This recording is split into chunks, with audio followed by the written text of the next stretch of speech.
সুচিকিৎসা ও পুনর্বাসনের দাবিতে ফের রাজধানীর পঙ্গু হাসপাতালের সামনের সড়ক অবরোধ করেছেন বৈষম্য বিরোধী আন্দোলনে আহতরা।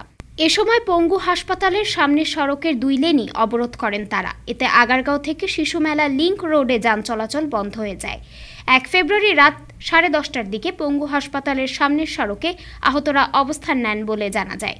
সরেজমিনে গিয়ে দেখা যায় পঙ্গু হাসপাতাল, নিউ সায়েন্স ও চক্ষু বিজ্ঞান হাসপাতাল সহ আশেপাশের বিভিন্ন সরকারি হাসপাতালে চিকিৎসাধীন বৈষম্য বিরোধী আন্দোলনের শতাধিক আহত ব্যক্তি রাস্তায় নেমে এসেছেন। সড়কে শুয়ে অনেকেই স্লোগান দিচ্ছেন, কেউ কেউ স্ট্রেচারে ভর করে রাস্তায় দাঁড়িয়ে আছেন। আহতদের মধ্যে একজন ক্ষোভ প্রকাশ করে বলেন, আমরা স্বৈরাচার হাসিনাকে পতন ঘটানোর আন্দোলনের আহতরা টাকা পয়সা কিছুই চাই না, শুধু সুচিকিৎসা পুনর্বাসন চাই। হাসিনার পতনের পর যে সরকার আমাদের সুচিকিৎসা নিশ্চিত করতে পারেনি, তাদের কাছে আমাদের আর কোনো আস্থা নেই। এ বিষয়ে আন্দোলনকারীদের নেতা কোরবান শেখ হিল্লোল বলেন, বিদেশি ডাক্তাররা আমাদের পরীক্ষা করে একটা মতামত দিয়েছে। আমাদের মধ্যে যাদের বিদেশ পাঠানো হয়েছে তাদের আর আমাদের শারীরিক অবস্থা একই বলে ডাক্তারদের মতামতে উঠে এসেছে।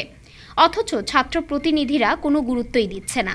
এ কারণে আবার পথে নেমেছি। আমাদের ভালো চিকিৎসার প্রয়োজন। ডেস্ক রিপোর্ট, আজ বার্তা, ঢাকা।